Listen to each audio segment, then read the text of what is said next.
Welcome to Ouray, Colorado, another great, charming, small mountain town in southwest Colorado, coming off the $1 Million Highway.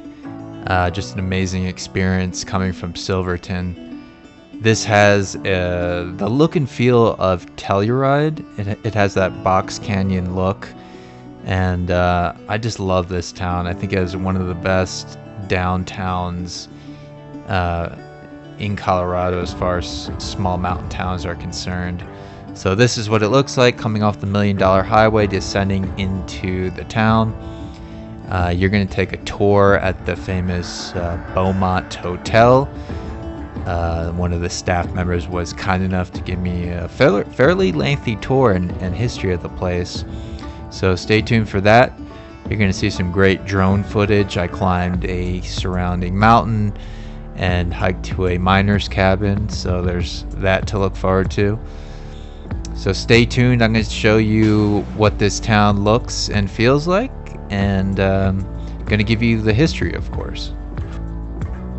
Uray, established by miners seeking silver and gold in the surrounding mountains, the town once boasted more horses and mules than people. Prospectors arrived in the area in 1875. In 1877, William Weston and George Barber found the 𝐿gertrude and 𝐬𝐮𝐬𝐫𝐿 gold veins in Imogen Basin, 6 miles southwest of Uray. Thomas Walsh acquired the 2 veins and all the open ground nearby.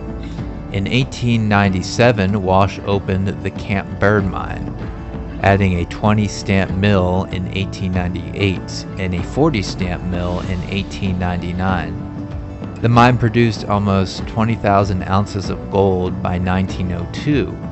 When Walsh sold out to 𝐃𝐵𝐵 by 1916, 𝐃𝐵𝐵 had produced over 1 million ounces of gold.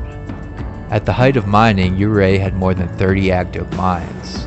After changing its name together with the county's name several times, the town was incorporated on October 2, 1876, named after Chief Ouray of the Utes, a Native American tribe.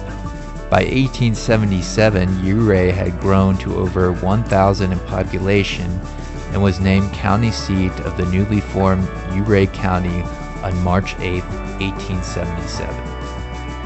When reading about these towns and learning about the history, you come into certain terms that the common person might not understand. I know I didn't, so I keep talking about these people finding veins in the mines, and a vein is a sheet of crystallized minerals that contain valuable ore deposits such as gold, silver, and metal sulfides. So for those who aren't educated in the ways of mining, that's what a vein is. The Denver and Rio Grande Railway arrived in Uray on December 21, 1887. It continued until automobile and truck traffic caused ridership to drop. The last regularly scheduled passenger train was September 14, 1930. The line between Uray and Ridgeway was abandoned on March 21, 1953. In 1986, Bill Fries, aka 𝐶𝐤𝐫𝐞, was elected mayor and served for 6 years. The entirety of Main Street is registered as a National Historic District, with most buildings dating from the late 19th century. The Beaumont Hotel and the Uray City Hall and Walsh Library are listed on the National Registry of Historic Places individually, while the Uray County Courthouse, St. Elmo Hotel, St. Joseph Miners Hospital, Western Hotel, and Wright's Opera House are within the historic district as well. The majority of Uray's economy is based on tourism. Uray bills itself as the Switzerland of America because of its setting at a narrow head of a valley, enclosed on 3.5 sides by steep mountains. Much of the town tourism is focused on ice climbing, mountain biking, hiking, trail running, and off-roading in 4-wheel drive expeditions into the San Juan Mountains. Uray has become a popular destination for motorcyclists, as it marks the beginning of the $1 Million Highway. This stretch of highway connects Uray to its neighboring cities of Silverton and Durango. The $1 Million Highway is frequently regarded as one of the most beautiful roads in Colorado, but is also considered one of the most dangerous due to its sharp turns, steep ledges, and lack of guardrails. Destinations include Yankee Boy Basin, Engineer Mountain, and Black Bear Road. Recording artist and later Ouray mayor 𝐃𝐨𝐽𝐵𝐿 helped make Black Bear famous in the area. His song Black Bear Road borrowed the phrase, "You don't have to be crazy to drive this road, but it helps," from a sign once posted somewhere at the beginning of Black Bear Pass. Uray is a popular destination for ice climbing. The world's first ice climbing park, expanding on previously popular natural falls, consists of dozens of frozen waterfalls from 80 to 200 feet high, farmed along more than a mile of the 𝐿Pen Gorge. The water is supplied by a sprinkler system, developed and maintained by a volunteer organization and supported by donations from local businesses, gear manufacturers, and climbers. The Uray Ice Park is free and attracts climbers from all over the world. The annual Ice Festival is a weekend-long extravaganza of contests, exhibitions, and instruction with many of the world's top ice climbers. The largest and most famous mine is the Camp Bird Mine, the second largest gold mine in Colorado, established by Thomas Walsh in 1896. Even though there was an operation permit filed in 2007, the mine still remains inactive. During its lifespan, the mine produced about 1.5 million troy ounces of gold and 4 million troy ounces of silver from 1896 to 1990. In 1995, the old milling equipment, the crusher, was disassembled and sold to a smaller mine located in Mongolia, where it operated for about 2 years.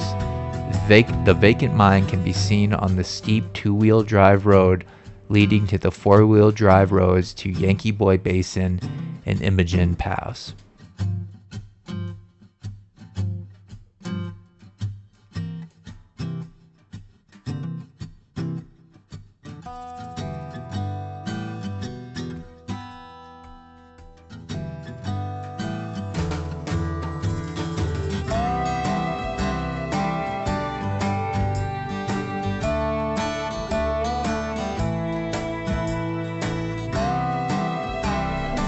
What's the history of this place? The history is it was built in 1886 in the mining town. It was for the upper class investors and stuff. And they, and President Roosevelt stayed here several times. Okay. He had his own room here. And so we have our tavern named Roosevelt's now. And our coffee shop was called 1886. Really, it's always been a hotel. It's never been anything else. So this was for the higher class people? It was kind of for the high end, kind of the wealthier people here. What should people know about Uray in general? Like, there are people east of the Mississippi who've never even heard of this town. Why should they even come out here? Well, I suppose they have to like outdoors. That's The majority of the activities are going to be outdoors. Right.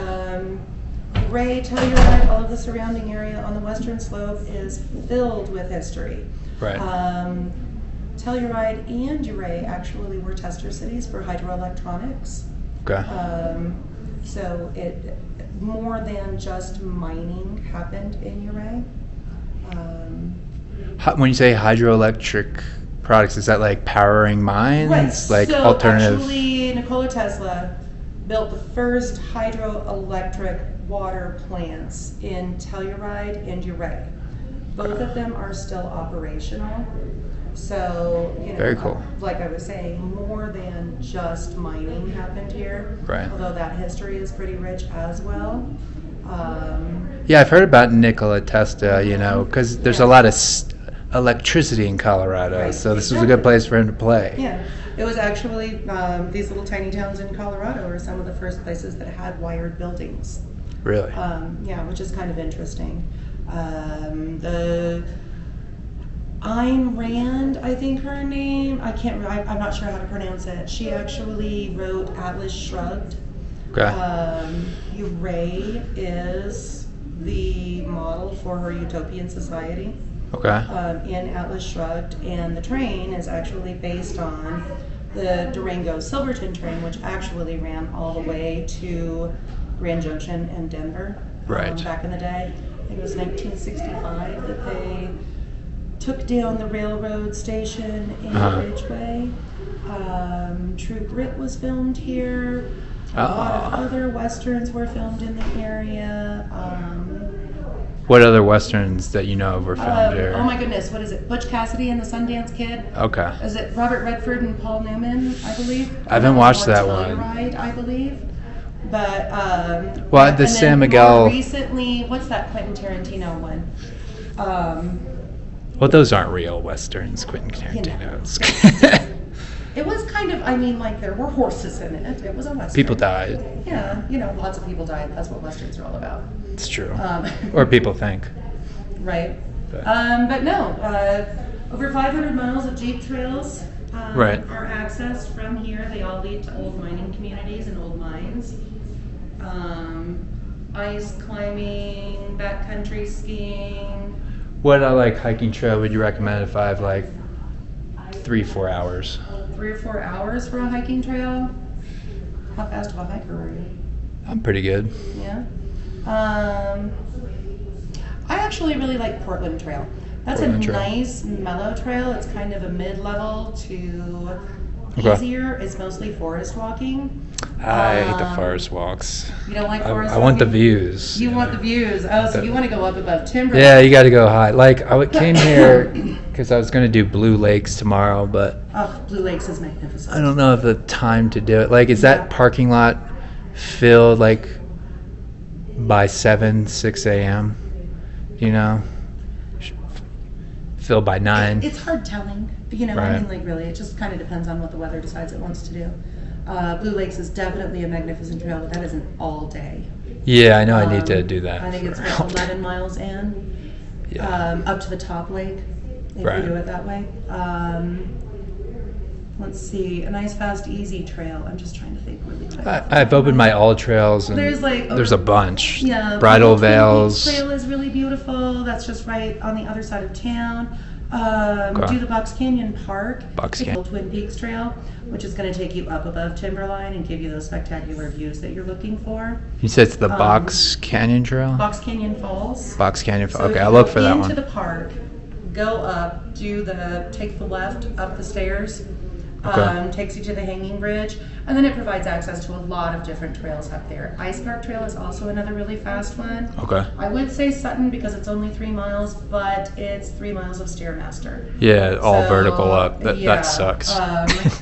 Right, it's worth it when you get there, but yeah, I know the feeling. It's brutal. Okay. So I mean, but there are several really great. Give me a tour of this hotel.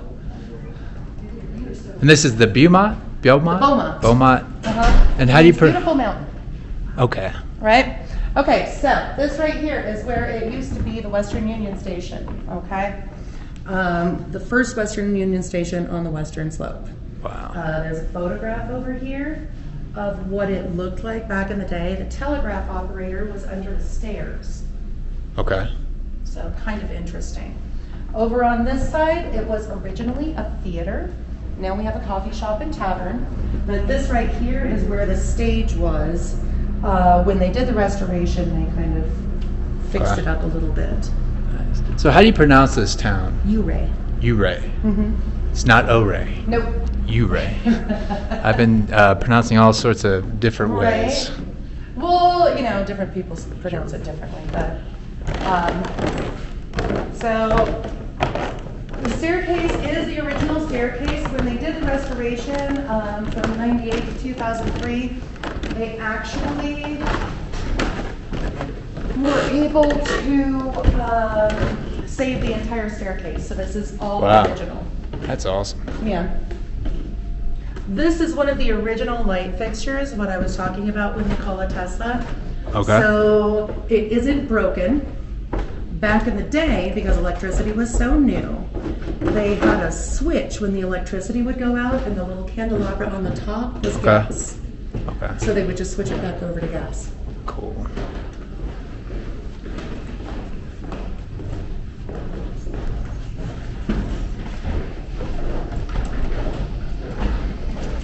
Looks like she's cleaning in here, but this is our upstairs lounge. Very cool. This is Luella's lounge. Okay. There's a really neat story right there in that frame about Luella. She was the last full-time resident of the Beaumont. Okay. So kind of interesting. Yeah, you guys do speakeasies pretty well in this state. So, you know, speaking of, should come back in a couple of hours because Jared will be opening this bar tonight. Yeah, happy hour. I'll take you this way. This is one of the original, first panoramic photographs ever taken. You know that it is from 1886 because if you zoom in really closely, you can see the scaffolding Right. where they were still building the Beaumont. Sweet.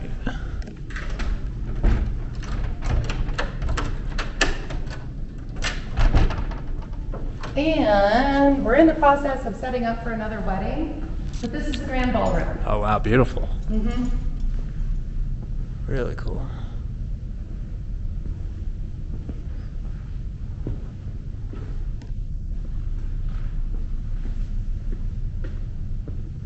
All right. All of the wainscoting. Well, I appreciate your time. Sure thing, Anything else definitely. you want to show me before you got to go back to work? Well, I can't really show you any rooms because we are sold out. That's right. tonight. I don't want to see any. Yeah. So the man that built this, his name was Bulow. I want to say it was like Bulow? Oslo or Oslo, something like that. So he built this in 1886. He went on to build several hotels on the western slope Okay. and all through Colorado. This was completed in 1886. In 1893, he built the Brown Palace in Denver. I like the Palace. And so if you go into the Brown Palace, you'll see there are a lot of similarities, but on a larger scale. Yeah. But this was kind of his first attempt. Still pretty good. I know, pretty awesome, huh? I wish we could still make architecture like this, you know? You know, I mean, we can, we just choose not to. Yeah, I don't think we have the skilled labor for I think you're right.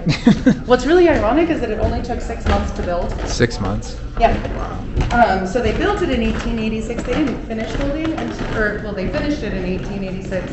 They didn't open it until 1887, not because it wasn't complete, but because the furniture didn't arrive on time.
So this is where I stayed, the St. Elmo Hotel, which, as you can kind of tell by looking around, this used to be a brothel.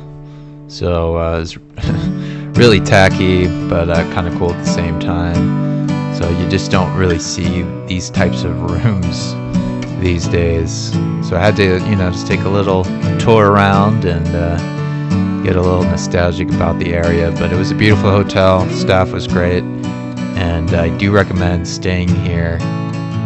Great location in town.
So here's a hike I did in the surrounding mountains. As you can see in the distance, there's a miner's cabin there. And I got the drone out to get some really cool footage up here. And let me tell you, it was not easy to get to this vantage point. It was pretty vertical, but hopefully the footage is worth it. Basically, there's a miner's cabin up here, and you'll see the shot in a minute. It's kind of somewhat destroyed, but really cool way to go back in history in a sense, and just see the surrounding town, which is beautiful once you get to just a certain elevation.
So out west, we have this phenomenon called alpenglow, which makes the sunsets look just incredible at certain elevations.